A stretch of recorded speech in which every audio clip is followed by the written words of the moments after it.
할렐루야. 한 주간 평안하셨습니까? 평안하지 못하셨죠? 여러 가지로 또 우리의 마음을 놀라게 하고 또 우리의 마음을 혼란케 하는 일들이 온 세상에 가득 차 있습니다. 어느 것 하나 영적인 시선을 떠나서 생각하지 않을 것이 없습니다. 우리는 이럴 때일수록 더욱 주님께 우리의 모든 의식과 삶을 집중할 수 있어야 되겠습니다. 이사야서 61장 4절 말씀을 중심으로 해서 말씀을 좀 나눌까 합니다. 우선 1절부터 보시면 주 여호와의 영이 내게 내리셨으니 이렇게 돼 있어요. 주 여호와의 영이 내게 내리셨다. 그리고 두 번째는 이는 여호와께서 내게 기름을 부으사. 자, 두 가지 사실을 명시했어요. 첫째는 영이 내게 임했습니다. 그리고 두 번째는 기름이 부어졌어요. 그리고 그렇게 기름 부음을 받고 하나님의 영이 임한 그 사람이 가난한 자에게 아름다운 소식을 전하게 하려 하심이라. 나를 보내사. 자, 여기 나를 보내사. 바로 이분이 누구를 암묵적으로 암시하고 있는가 하면 바로 오실 그리스도를 암묵적으로 암시하고 있어요. 이 내용이 누가복음 4장에 가면, 자, 한번 누가복음 4장을 좀 볼까요? 이렇게 예수님이 친히 말씀하세요. 예수께서 그 자라나신 곳 나사렛에 이르사 안식일에 늘 하시던 대로 회당에 들어가사 성경을 읽으려고 서심해. 그래서 우리처럼 성경은 서서 읽는 거예요. 서심해. 그리고 이제 구약의 한 성경을 인용을 하십니다. 이사야의 글을 읽으시는 거예요. 바로 이 글이 오늘 우리가 살펴보는 이사야 61장의 1, 2절의 말씀이에요. 그 부분을 17절 한번 같이 읽어볼까요? 시작. 선지자 이사야의 글을 드리거늘 책을 펴서 이렇게 기록된 데를 찾으시니 곧 시작. 주의 성령이 내게 임하셨으니 이는 가난한 자에게 복음을 전하게 하시려고 내게 기름을 부으시고 나를 보내사 포로된 자에게 자유를, 눈먼 자에게 다시 보게 함을 전파하며 눌린 자를 자유롭게 하고 주의 은혜의 해를 전파하게 하려 하심이라 하였더라. 책을 덮어 그 맡은 자에게 주시고 어떻게 하셨어요? 앉으시니. 이제 가르치기 위해서, 이제 방금 이사야 61장의 말씀을 읽으신 다음에 이제 이 말씀을 가르치시기 위해서, 설교하시기 위해서 앉으셨어요. 이것이 랍비 전통입니다. 자, 앉으셔서 회당에 있는 자들이 다 주목하여 보더라. 이사야의 글을 읽으셨는데 지금 여러분들처럼 이렇게 주목하는 거예요. 무슨 이야기를 하시려나. 21절을 보십시다. 다 같이 시작. 이에 예수께서 그들에게 말씀하시되 이 글이 오늘 너희 귀에 응하였느니라 하시니.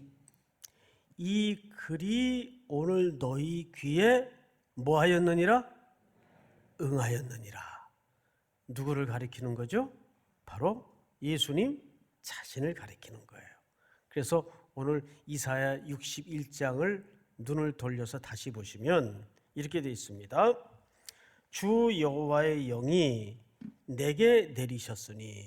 자, 영이 내리시고 또 이는 여호와께서 내게 기름을 부으사 가난한 자에게 아름다운 소식을 전하게 하려 하심이라. 나를 보내사.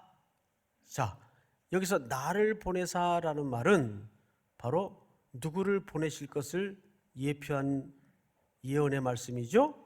방금 누가복음에서 말씀하신 것처럼 예수님이 이사야의 글을 읽으신 다음에 이 말씀이 너희 귀에 응했다. 그 말은 예수님 자신을 가리키는 거예요. 그래서 마음이 상한 자를 고치시며 포로된 자에게 자유를, 갇힌 자에게 노임을 선포하며. 자, 여러분, 우리 팔복을 강해를 통해 들으면서 가난함이라는 정의를 배웠어요. 이 아나빔이라는 말은 어떤 정의를 가지고 있는가 하면 절대적으로 누군가의 도움 없이는 스스로 일어날 수도 생존할 수도 없는 파산된 상태를 고백하는 자들을 어떤 자라고요? 가난한 자라고 정의했습니다. 그 단어가 아나빔이에요. 그런데 오늘 이사야의 글도 보니까 가난한 자에게 아름다운 소식을 전하게 하려 하심이라. 그 가난한 자가 어떤 종류의 사람들이죠? 포로된 자, 마음이 상한 자, 갇힌 자, 이런 사람들이에요. 그러니까 이사야는 선지자들 중에 선지자 생활을 아주 오래 한 사람이에요. 그래서 이사야의 예언의 메시지를 보면 유다의 멸망서부터 이스라엘 백성들의 포로와 그리고 회복까지를 모두 예언한 몇 안 되는 선지자 중에 하나입니다.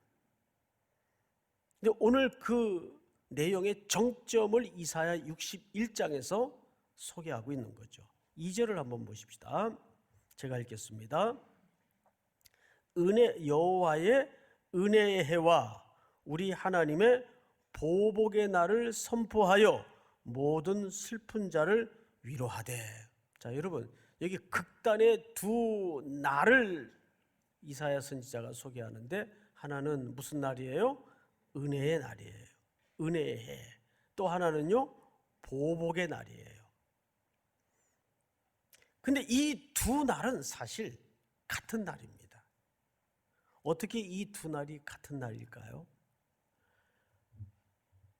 이 복된 소식을 받아들이는 자에게는 무슨 날이 될까요? 은혜의 날이 돼요. 그런데 이 복된 소식을 거절하고 거부하는 자에게는 바로 그 날이 무슨 날이 될까요? 보복의 날이 되고 심판의 날이 된다, 그 말이에요. 그래서 이 날은 다른 날이 아니에요. 같은 날이에요. 그러니까 모든 우리 인생사의 정황이 사실은 똑같습니다. 이런 엄중한 시대에도 이것이 어떤 이에게는 은혜로 바뀌는 기간이 되는가 하면 어떤 이에게는 말 그대로 질병의 공포와 두려움에 자멸되는 인생이 있을 수 있다, 그 말이에요. 이럴 때일수록 피조된 연약함과 한계를 설정하고 정말 창조주 하나님의 구원의 은혜밖에는 도리가 없구나, 이렇게 나아가는 사람이 있는가 하면 오히려 이 질병의 공포와 두려움에 짓눌려서 소멸되어 버리는, 지금 이구동성으로 가장 많이 사용하는 단어와 언어가 위기라는 단어입니다. 위기. 그 말이 틀리지 않습니다. 위기 맞아요. 지금 이거 위기 아니야, 이렇게 말하는 사람도 그건 정신이 나간 사람이죠. 위기예요. 근데 어쩌면 이 위기는 명확한 위기입니다. 코로나라는 질병이 우리에게 위기감을 줘요. 근데 이 위기는 무슨 위기라고요? 어떤 의미에서는 명확한 위기예요. 왜 명확한 위기일까요? 백신이 개발이 되고 마스크 쓰고 방역 잘하고 질병을 퇴치하면, 극복하면 해결되는 위기예요. 그런 위기에서 코로나19라는 위기는 명확한 위기입니다. 근데 진짜 위기가 뭘까요? 진짜 위기는 우리가 이런 기회를 통해서 그동안 우리가 너무 분주한 일상과 또 신앙생활을 하느라고 미처 무너지는 줄도 모른 채 살피지 못했던, 이미 내 속에 무너져 있는 그것을 보지 못하는 게 더 심각한 위기입니다. 자, 그러면 4절을 한번 볼까요? 이번 특세의 주제가 되는데 4절을 좀 보겠습니다. 그들은 오래 황폐하였던 곳을 다시 쌓을 것이며 옛부터 무너진 곳을 다시 일으킬 것이며 황폐한 성읍 곧 대대로 무너져 있던 것들을 중수할 것이며. 우리 한번 다시 같이 읽도록 하십시다. 시작. 그들은 오래 황폐하였던 곳을 다시 쌓을 것이며 옛부터 무너진 곳을 다시 일으킬 것이며 황폐한 성읍 곧 대대로 무너져 있던 것들을 중수할 것이며. 자, 여기 보시면 세 가지로 좀 구분을 할 수가 있는데, 첫째, 다시 쌓을 것, 다시 쌓을 것. 두 번째, 다시 일으킬 것. 세 번째, 중수할 것. 근데 이 세 가지에 대한 명령의 공통점이 뭐예요? 황폐하였던 곳, 황폐하였던 곳. 그것도 어떤 상태로 황폐하였던 곳입니까? 오랫동안 황폐하였던 곳. 그러니까 이것이 코로나를 얘기하는 게 아니에요. 믿습니까? 이것은 코로나를 얘기하는 게 아니라, 방금 말씀드린 것처럼 코로나는 어떤 의미에서는 눈에 보이는 명확한 위기라면, 이스라엘 백성들이 정말 다시 쌓을 것, 다시 일으킬 것, 중수할 것은 오래 황폐하였던 어떤 것이란 말이에요.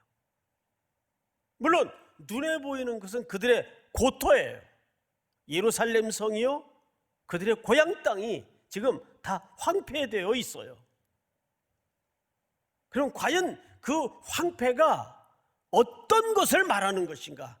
그러니까 무너진 성을 말하는 것일까? 농사 지을 사람도 없는 폐허가 되어버린, 식물 하나 자랄 수 없는 방치된 고향 땅을 얘기하는 것일까? 이사야 선지자는 그렇게 얘기하지 않아요. 자, 우리 이사야 1장을 한번 띄워주세요. 신실하던 성읍이 어찌 창기가 되었는고, 정의가 거기에 충만하였고 공의가 그 가운데 거하였더니 이제는 살인자들 뿐이로다. 네 은은 찌꺼기가 되었고 네 포도주에는 물이 섞였도다. 다 같이 시작. 내 고관들은 패역하여 도둑과 짝하며 다 뇌물을 사랑하며 예물을 구하며 고아를 위하여 신원하지 아니하며 과부의 송사를 수리하지 아니하는도다. 뭘 고발하고 있습니까? 황폐한 땅입니까? 무너진 성터를 얘기하는 겁니까? 그들의 무너진 마음을 얘기하는 거예요. 그들의 무너진 심령을 얘기하는 거예요. 하나님의 말씀이 전혀 실행되지 않고 지켜지지 않고 준행되지 않았던 이스라엘 백성들의 탐욕과 정의가 무너지고 공의가 망가진 상태의 심령을 고발하고 있는 겁니다. 1장 11절로 되돌려서 한번 다시 볼까요? 여호와께서 말씀하시되 너희의 무수한 재물이 내게 무엇이 유익하뇨? 그들이 종교적으로는 얼마나 정성껏 제사를 드리고 제물을 준비하고 종교의 행위를 강조했습니까? 무수한 재물이 내게 무엇이 유익하뇨? 나는 수량의 번제와 살진 짐승의 기름에 배불렀고 나는 수송아지나 어린 양이나 수렴새의 피를 기뻐하지 아니하노라. 여호와께서 기뻐하시는 제사는 가난한 마음이었어요. 상한 심령이었어요. 그런데 이들이 포로로 붙들려가고 이 땅에서 뽑혀지기 직전까지의 이스라엘과 유다의 백성들의 상태는 엄청난 예배와 엄청난 제사와 엄청난 제물은 하나님 앞에 형식을 바리바리 싸들고 들어와 바쳤는데 성전문을 나서면 전혀 과보를 돌아보지 않고 정직을 실행하지 않고, 그러니까 구약을 매듭짓는 말라기 선지자는 이런 처절한 글을 썼어요. 말라기 1장을 한번 보십시다. 다 같이 시작. 만군의 여호와가 이르노라 너희가 내 제단 위에 헛되이 불사르지 못하게 하기 위하여 너희 중에 성전 문을 닫을 자가 있었으면 좋겠도다. 내가 너희를 기뻐하지 아니하며 너희가 손으로 드리는 것을 받지도 아니하리라. 아멘. 말라기 선지자는 뭐라고 우리에게 애통한 마음으로 이 글을 남겼을까요? 하나님은 그렇게 삶의 순정 없이 종교적인 형식으로만 가져오는 그 예물에 실어버린 바가 되었다. 그만하자. 성전문을 누가 닫았으면 좋겠다. 성전문을 닫을 자가 있었으면 좋겠다. 그리고 침묵의 400년이 지나갑니다. 성전문은 닫혀요. 얼마나 무시무시한 얘기입니까? 이스라엘의 황폐는 바로 여기에 있었어요. 그 본질이. 수많은 예배, 수많은 성경 공부, 수많은 예물은 드려졌는데 사회는 점점 썩은 내로 진동을 하는, 예수 그리스도를 고백하는 자들이 있는 삶의 현장에 전혀 생명과 하나님의 부흥이 일어나지 않는 이런 모습을 황폐하였던 땅이라고 고백합니다. 고발합니다. 그런데 하나님은 이 백성들을 뽑아서 저 먼 아수르 그리고 바벨론에 던져버렸어요. 그런데 오늘 이사야의 글을 통해서 놀라운 희망의 메시지를 우리에게 보여주십니다. 여러분 기억하십니까? 우시야 왕이 죽던 해 모든 사람들이 손을 늘어뜨리고 있었어요. 어떡하나? 이 상황을 어떡하나? 50년이 넘게 그 절대자의 통치에 의해서 나라는 잘 먹고 잘 살고 유례 없는 부강한 시대를 구가하고 있던 때였어요. 그 절대 군주가 죽었어요. 우시야 왕이 죽던 해. 성전 그리고 성 안팎으로 흉흉한 소문이 돌았습니다. 이제 이스라엘은 끝났다. 이 민족은 이제 끝났다. 더 이상 희망이 없다. 입을 가진 자마다 저마다 가짜 뉴스에 헛소문에 춤을 추기 시작했습니다. 그때 한 사람 이사야 선지자가 성전 안에 들어앉습니다. 이 성전 안에 들어앉습니다. 그리고 이 선지자는 아무것도 할 수가 없는 상황 앞에 무기력하게 앉아 있는데 하나님께서 그 선지자에게 하나님의 나라의 성전의 그림을 보여주세요. 유명한 이사야가 본 환상입니다. 보좌가 있는데 거기 하나님이 앉아 계세요. 근데 놀랍게도 그 앉으신 이의 옷자락이 이 지상 성전에 꽉 드리워져 있어요. 보좌에 앉으신 이의 옷자락이 이 지상 성전에 꽉 드리워져 있어요. 뭘 얘기하는 걸까요?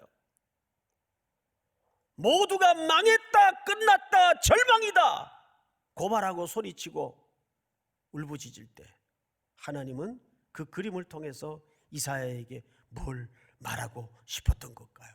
뭘 보여주고 싶었던 걸까요? 그럼에도 여전히 이 땅은 내 주관과 내 통치 아래에 있다. 그래서 그분의 하늘 성전에 보좌에 앉으시니 옷자락이 지상 성전에까지 드리워져 있는 겁니다. 그 하나님의 영광에 눈뜬 이사야가 화로다 화로다 나여 망하게 되었도다. 천사가 화젓가락으로 이사야의 어디를 지집니까? 입입니다. 입. 입은 뭐하는 기관이죠? 언어, 말을 쏟아내는 기관입니다. 말은 어디서 나옵니까? 말이라는 것은 그 사람의 가치관과 시대의 정서와 철학과 모든 것을 담아내는 총합니다. 나는 입술이 부정한 자라 화로다 나여 망하게 되었도다. 이 백성 중에 한 사람 같은 자기의 죄를 보게 됩니다. 하늘 성전의 그림을 보면서 이사야는 먼저 자기 안의 죄를 봅니다. 위로는 하나님의 비전을 만나게 되자 안으로는 자기 안의 죄를 보게 됩니다. 그리고 마지막으로 이사야가 본 또 하나의 그림이 뭐였죠? 세상의 죄를 애통하게 돼요. 하나님이 묻죠. 누가 갈까? 누가 갈까? 이사야가 내가 여기 있나이다. 나를 보내소서. 내가 여기 있나이다. 나를 보내소서. 하나님은 이런 기회를 통해서 하나님의 백성들을 단순히 회복시키는 게 목적이 아니에요. 이 회복을 통해서 하나님의 존귀와 영광과 칭송이 국경과 민족을 넘어 열방이 보도록, 열방이 깨닫도록, 거기까지가 하나님의 큰 그림이었어요. 그것을 신약에서는 이렇게 베드로 사도가 그려놓고 있죠. 우리 베드로전서 2장 9절을 한번 보십시다. 다 같이 시작. 그러나 너희는 택하신 족속이요 왕같은 제사장들이요 거룩한 나라요 그의 소유가 된 백성이니 이는 너희를 어두운 데서 불러내어 그의 기이한 빛에 들어가게 하신 이의 아름다운 덕을 선포하게 하려 하심이라. 아멘. 여러분, 이 사실과 이 약속을 믿으십니까? 우리의 목적은 일상의 회복이 기도의 제목이 되어서도 안 되고 목적이 되어서도 안 돼요. 여전히 이 엄혹한 시대 속에서도 복음은 필요하고 교회는 필요합니까? 안 합니까? 필요합니다. 사도 바울 보세요. 감옥에 묶이니까 묶인 채로 자기를 감시하는 4명씩 감시하는 16명의 병사들에게 지긋지긋하게 복음을 전하는 거예요. 그러니까 바울에게는 묶여있는 것이 중요한 게 아니고 갇혀있는 게 그렇게 중요한 문제가 아니었어요. 묶여있으면 어떻고 갇혀있으면 어떻고 풀려나면 어떠냐? 이 모양이든 저 모양이든 내가 처한 상황에서 복음은 나아가게 돼 있어요. 복음은 생명이기 때문에. 믿습니까? 우리는 이런 회복이 우리 교회 안팎에 새로운 시각으로 열어지는 은혜가 있기를 주의 이름으로 축복합니다.